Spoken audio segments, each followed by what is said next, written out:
When our founding fathers established this republic, they created a political and economic system unique among nations, a system which has led the United States to the very pinnacle in wealth and in world leadership. This series of programs is being presented to help all of us understand better our advantages under our American way of life. For today's topic, let's join now a group of young people at the National Education Program Workshop in Searcy, Arkansas. At the classroom lectern is Dr. Clifton L. Gaines, Jr., noted young historian. We're discussing today one of the most precious gifts on earth, American citizenship. American citizenship is a combination of freedom and responsibilities. The privileges of freedom come to us as a heritage from many generations of pioneering Americans. The responsibilities must be developed by each new generation, by each individual citizen. Some of you may be asking yourselves, why should we be bothered with developing citizenship responsibilities? Well, there are many reasons. One of the primary reasons is that great principles do not live from generation to generation without being nurtured, without being kept vigorously alive.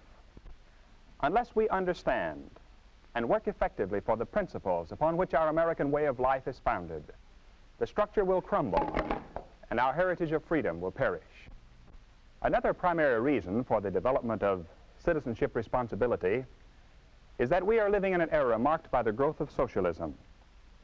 To a substantial degree, in one form or another, socialism has spread the shadow of human regimentation over most of the nations of the earth, and the shadow is encroaching upon our own liberty.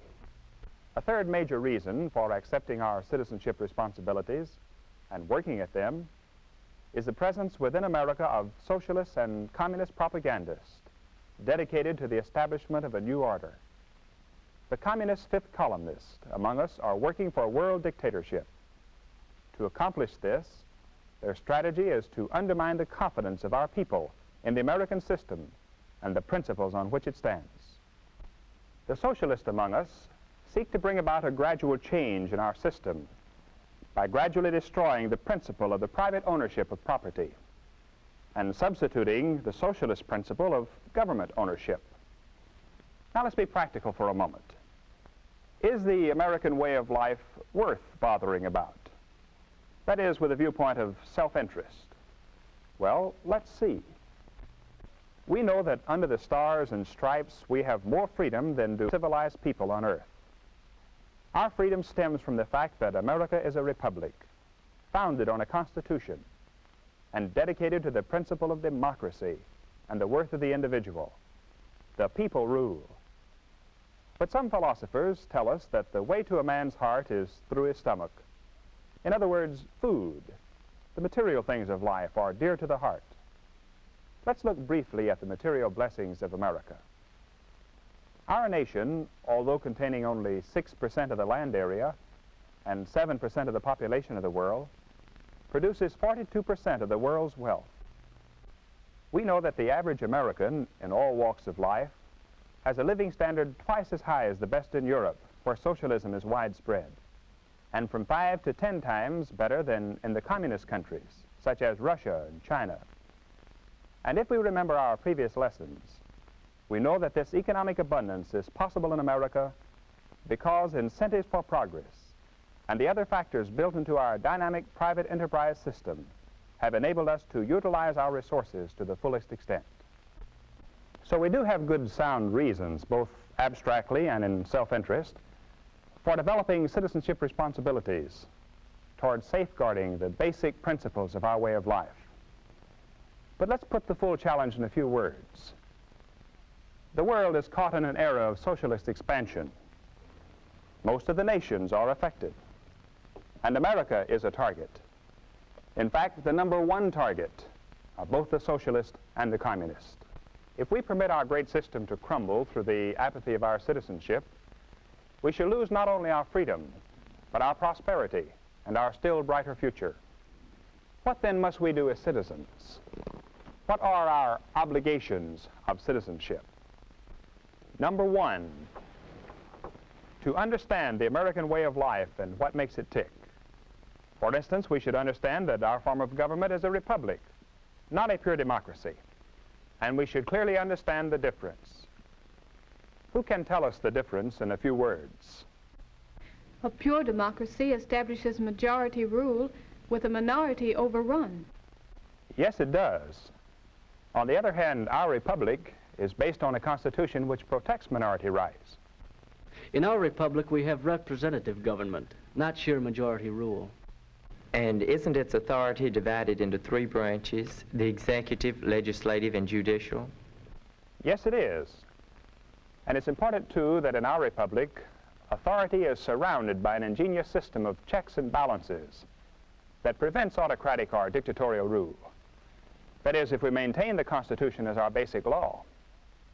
Well, that briefly sums up our political structure. What about our economic structure?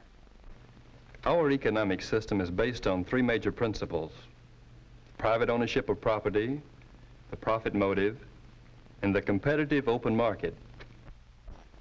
Yes, those are the three great pillars. Private ownership diffuses the wealth and economic power over the very widest area, over our whole population, and makes our people independent, masters of their own lives.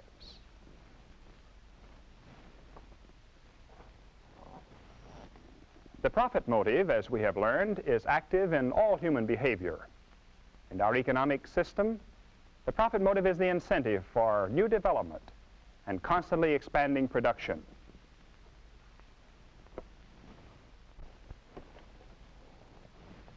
And the open competitive market is where the consumer is king. It is this factor in our economy which brings about better goods and lower prices, as one company after another tries to outdo its competitors and get the consumer's business. These are some of the basic facts about our own system which every citizen should know. But now let us go on to additional obligations of American citizenship. Number 2, to understand communism, its basic godless philosophy, its goal of world conquest, its insidious tactics, and its cunning strategy. Number 3 on our list of obligations is to understand socialism and all the cunning disguises in which it presents itself to the American people. Our 4th obligation is to understand propaganda techniques as used by both the communist and the socialist. This is a very vitally important need. Thousands of good, loyal Americans have been duped into actually aiding the communists, simply because they did not look carefully before they joined some high-sounding venture or before they more or less blindly advocated some course of action. Number 5 in the list of American citizenship obligations is to take an interest in your public schools and in your private and public-financed colleges, to take an interest in what's being taught and how it's being taught, and to take an interest in the welfare of the teachers who contribute so much to the development of America. Number 6, in addition to voting in all elections, become active in government. Run for local, state, and national office, or help select capable people of the highest integrity to serve. Be constantly vocal on all local and national political issues. Tell your representatives in Congress, or even the President himself, what you think is the best course on issues that come before the public.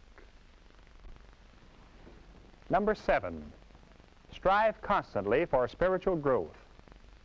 We, as individuals, can push the world along toward mankind's highest destiny if each of us will make the welfare of his fellow man his first concern, and if each of us will apply the principles of God's truth to our political and economic affairs. And lastly, obligation number 8. Dedicate a part of your everyday life to the bringing of these requirements of American citizenship to the attention of fellow students, fellow workers, neighbors, and friends. Is it too much to ask that we fulfill these obligations of citizenship? If we think so, we should read again the history of the founding of this nation and consider the hardships of the people who made possible our freedom. They felt that no challenge was too great if freedom was at stake. That spirit carried them on. It created for us the foundation of our great heritage. We have seen it flare up and burn brightly in every national emergency, on the battlefields and at home. The socialists, the communists, and their followers would like to see the American spirit extinguished. If each of us will rise to the occasion, if every citizen, young and old, will accept the challenge of his citizenship, then the socialists and communists and their followers will not prevail, and America will go on toward the fulfillment of her great world destiny. This concludes the American Adventure Series. Our next series of classes in the American way of life will be announced soon. For now, class dismissed. The American Adventure Series is a production of the National Education Program, Searcy, Arkansas. Dr. George S. Benson, director. Dr. Clifton L. Gaines, Jr. was our instructor. This is a continuing series based on the unique political and economic system which has made America great. Watch for the next presentation of the American Adventure.